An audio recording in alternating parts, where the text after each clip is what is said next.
افطاری کی دعا، مستند دعا۔ حدیث صحیح، حدیث ضعیف۔ اللہم انی لک صمت وعلی رزقک افطرت، ضعیف الجامع 4349 4349۔ یہ حدیث ضعیف ہے۔ ذہب الظمأ وابتلت العروق وثبت الاجر انشاء اللہ۔ ابو داؤد 2357۔ یہ حدیث صحیح ہے اور حسن ہے۔ روزے اور نماز کی کوئی زبانی نیت نہیں ہے اور نہ کوئی دعا۔ افطاری بسم اللہ پڑھ کر کریں اور پھر یہ دعا پڑھیں۔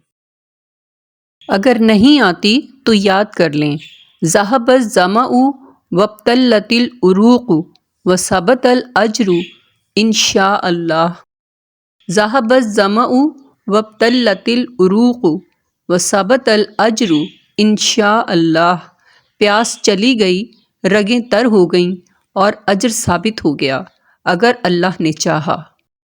اسنادہ حسن۔ سنن ابی داؤد 2357۔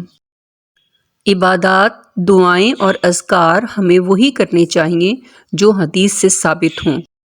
آپ صلی اللہ علیہ وسلم نے فرمایا، جنت کا ایک دروازہ صرف روزے داروں کے لیے مخصوص ہوگا، اس سے روزے داروں کے سوا اور کوئی نہیں گزرے گا۔ صحیح بخاری 1896۔ آپ سب کی صحت اور عافیت کے لیے دعا۔ اعانکم اللہ فیہ علی الصیام والقیام واکرمکم فیہ بمغفرۃ ورضوانہ ومتاعکم بالصحۃ والعافیہ۔ آمین۔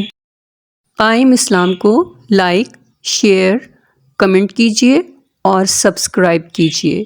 شکریہ۔